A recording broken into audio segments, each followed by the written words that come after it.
Hello from Warsaw, Poland, here at the 18th International Chopin Piano Competition. We are on the first day of the second stage. My name is Rachel NAOMI KUDO. And I'm ALESSANDRO TOMMASI. So thank you for following us. Today we have a really interesting topic to speak about that we are going to introduce in a couple seconds. But first, I have to ask you to introduce yourself as always. Please. Hi, my name is AIMI KOBAYASHI. I'm from Japan. Yeah. My name is Marta Karszz, and I'm from Warsaw. I used to study Japanese, and I lived in Japan for 13 years. So, Aimi, congratulations. Thank you so much. Beautiful performance. And I know you might be tired of being asked this question, but just for our audience, we were all glued to you, but you had some trouble in the beginning with your chair, Yes, right? yes, Could yes. you tell us what happened?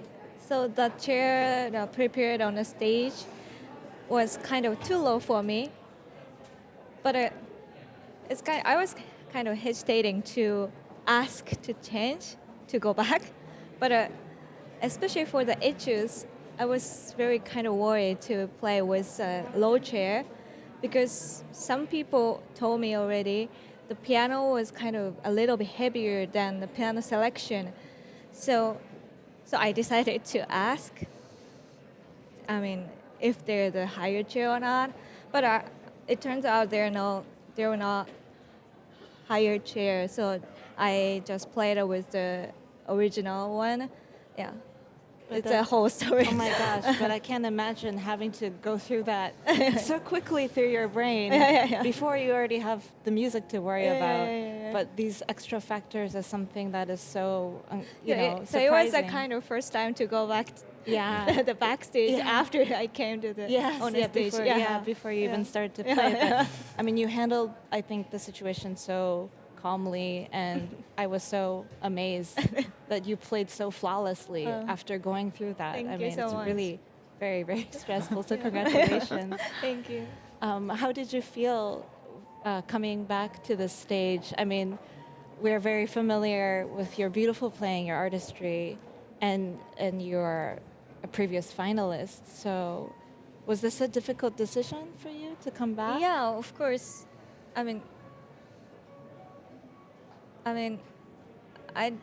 Actually, you told me right before that you swore off competition. You didn't want to do them anymore. Yeah, after I finished the Chopin competition, last Chopin competition, I felt like, I never come back here. It was so, I shouldn't say, but kind of stressful, right? The competition is very stressful, so I didn't think at all about coming back to Chopin competition again.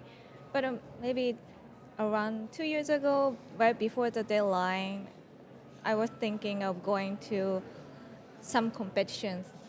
Then not necessarily Chopin, but maybe you want to challenge yourself. Yeah. Then Chopin competition was one of them.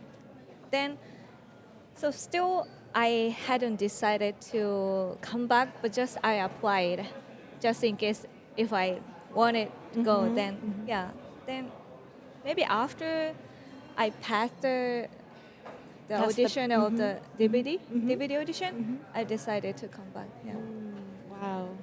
Wow. We are very fortunate, and we are very excited to hear your Chopin again. But actually, so it wasn't kind of big deal much for me. It wasn't. It wasn't. Okay. Because everyone is asking me like, is it hard? Why are you coming back? Because of the last Chopin competition or something like that. But no, no casually, but just I decided to come back. Yeah. That's great. So you're really enjoying the experience. Yeah. And you feel 6 years older. Hopefully mature. Mature. But you also mentioned, sorry for all these questions, but we were listening to Opus 53 Polonaise, and you said that you could feel a lot of memories because this was a piece you played 6 years ago. So actually, last week, the second day of the first stage, I listened in the hall of my friends playing in the hall. Then the friend played the Nocturne, which I played. It's kind of made me cry. Yeah. Yeah, very emotional. I was 20 years old and I was there 6 years ago, and and also So did you choose your repertoire quite differently? Everything different. Everything Wow. different. Okay, so it's like very fresh and new for A you. new start, yes, definitely. Yeah, that's wonderful. Definitely. And Marta, do you remember the first time you heard of Chopin's music? I mean, it's so interesting that you actually grew up in Japan.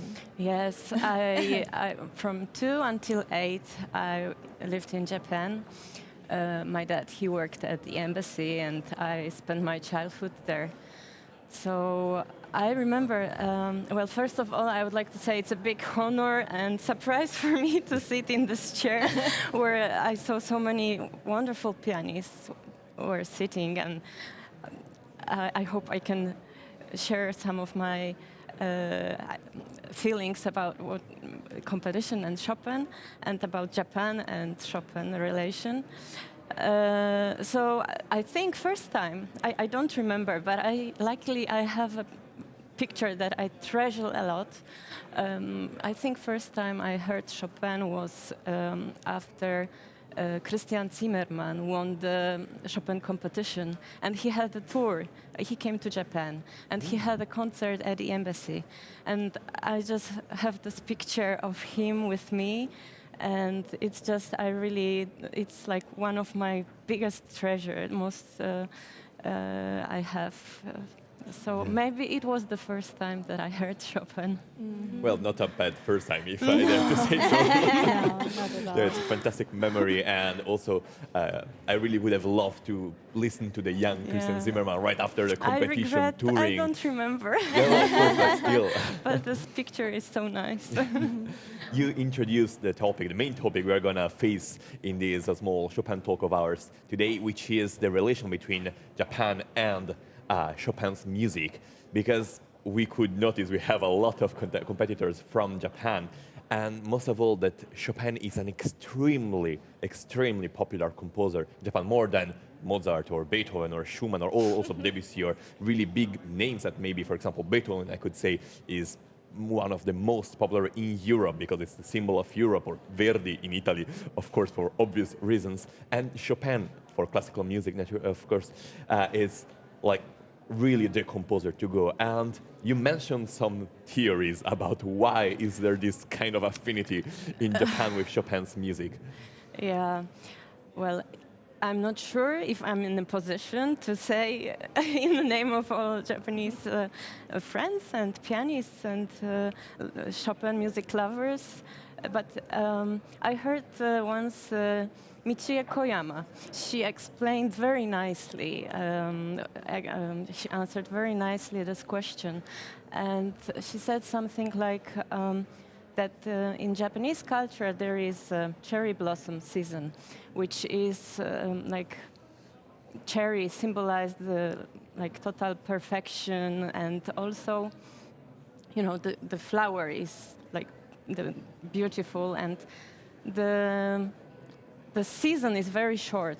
So this feeling of the beauty that vanish within 2 weeks gives you this kind of nostalgic, and gives you the thought of the time passing, yes, and feeling of beauty that disappears. So in Japanese culture in general, the beauty that is hidden is more appreciated than the beauty that is on the first row, in the first row.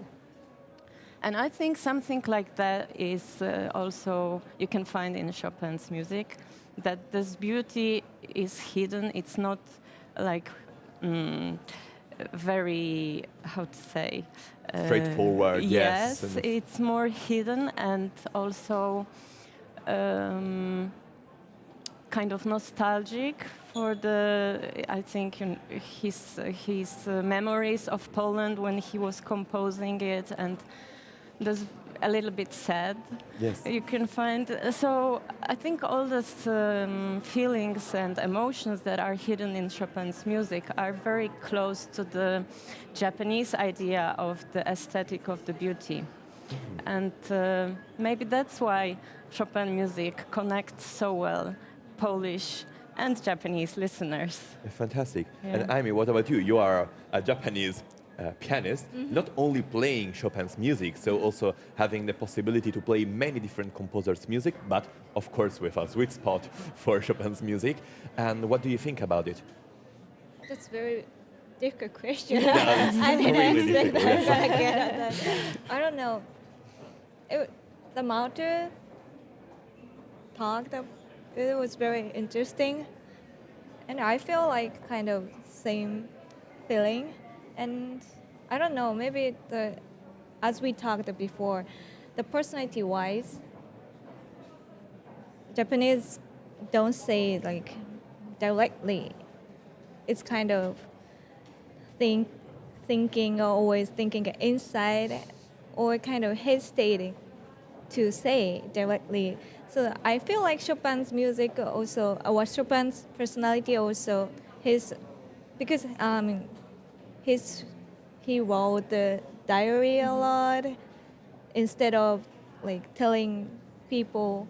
He just think maybe inside himself. He was very reserved. Right, Yes, yeah, also yeah, his yeah, letters. Yes. Yeah, he never goes straight to the Yeah, point, yeah, yeah, never yeah. takes a really Yeah, hard and also express his feelings maybe too into his music a lot, instead of talking to someone else. So I think that kind of things is very similar to Japanese. Yeah. I don't know. No, it's Yeah, makes I perfect also heard once Ikuko Endo explaining this very beautifully, and she said that the music of Chopin is like, to say it in Japanese, it's like mono no aware. There is this beauty of hidden beauty that disappears within a short time. And in Polish, we also use the word żal, Yes. which is, Yes. I think It's- many times you heard here. It's impossible to Yeah. properly translate. Very difficult. Yeah. Yeah, but it also, there is this graceful elegance in his music that it's, kind of, you can also put it in this word żal, maybe. Yeah, there's also always this kind of classic appeal in Chopin music, even though he's a really romantic composer, the romantic composer par excellence, with, of course, Liszt and Schumann and Berlioz. But it's so much different than this kind of literary romanticism, of course. So Yeah. there's always this kind of classicism around his music. And also, it's interesting also what you were saying, he put everything in his music. So he was not so fond of connections between music and poetry, music and literature, music and painting. He was aware, of course, he was a close friend of Delacroix and all the, of course, the good artistic environment of Paris where he lived. But he really didn't like so much making connections. This makes him completely different from the big romantic, such as Schumann, for example, which is all a connection with literature and paintings of his time, of his era. So, of course, this is also very interesting. And speaking about character, you're a Polish that grew up in Japan and specialized in studying the two cultures. Do you think the human beings are also close? Yeah, of course it depends on the person, and it's always very difficult to talk about people in general. But I found few points that may be kind of connecting the Polish personality and Japanese, like a little bit, like for example, but it's also not only what I think, it's what I heard from a Japanese person who found being in Poland very comfortable. That like being in, I don't know, Spain, Italy, people are very outgoing and friendly, and they gesticulate while talking, and they are like. But in Poland, maybe the Slavic soul and the Slavic culture makes people more distant and respect to the person they meet and talk. So once they start to talk, they don't go so much close to the person they talk to. They keep the distance in a way, and so maybe this it's only just like the example for the way that Polish people behave and the way that the nature of Polish, which makes Japanese feel comfortable here in Poland. I don't know. Yes. Do you agree? Are you feeling comfortable? I agree. Yeah, it's very comfortable to stay in Poland for me. Thank you. But speaking of international cross-culture, I mean, you're Japanese, but you've been studying at the Curtis Institute yes. for the last 6 years, right? And you were also actually telling me that you don't feel maybe the typical Japanese. You feel, I don't know, how do you feel when you study abroad or when you go back and forth? You're here in Poland. Yeah, I was kind of very shy before going to the United States.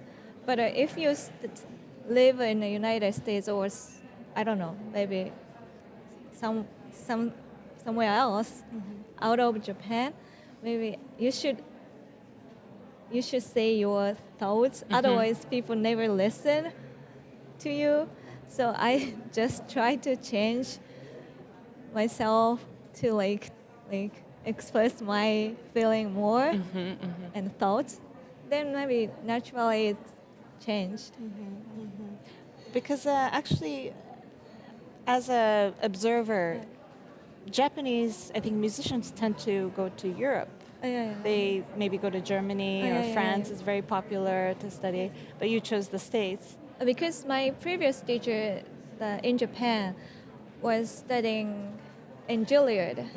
That's why she asked me, why don't you go to study in the United States first, and then go to somewhere else, wherever you want. So, yeah, I see. Yeah. And you've been liking it in the States. Yeah. That's great. Do you plan on going back after? Do you have already ideas after your time in the US? I think I'm thinking of going to Europe. Okay. Yeah. Please come to Poland. Well, I'm sure that many universities, many teachers would love it if you would come study there. But Actually, I met first time AIMI-san when she was 15. At the party, right? Yes, at a big party that was organized on the occasion of 200 Chopin's birth anniversary in Tokyo. I was that time working at the Polish embassy and later Polish Cultural Institute. I was a deputy director and I was in charge of organizing all events related to Chopin's birth anniversary. And one of that was a really huge party of all Chopin-related people in Japan. Argerich was there too. Wow. By And chance. Juliana Avdeeva, who just won the competition. And Dan Tyson was there. And Hiroko Nakamura was there. I was like, Endo, oh my God. really all big names. And AIMI-san, she was just 15 and just released her debut album with Chopin's music. And she got awards for people who were somehow did some achievements during this Chopin's year. And AIMI-san released Chopin music. Passport or something? And got the Chopin passport. Do you have this passport somewhere? Yeah, somewhere at home. That's And wonderful. going to, like now we are heading toward the end of this Chopin talk, just a couple seconds. How was it getting invited to this party? Just to I don't remember much, but I was just happy to see the Of course. great musicians. What great company. Yeah, it was an honor to Sounds like a great be party. attended there. Yeah. Yeah. Well, thank you both so much for being with us and speaking to Thank us. you very much. And Aimi-san, あ、いや。 頑張ってください。ありがとうございます Yes, 応援してます。ありがとうございます。 We are looking forward to your next stage. 頑張ります。 And let's make sure that the Chair. yeah, the chair will be perfect for you this time. So thank you so much. Thank you so very much. much. Thank you. Thank you.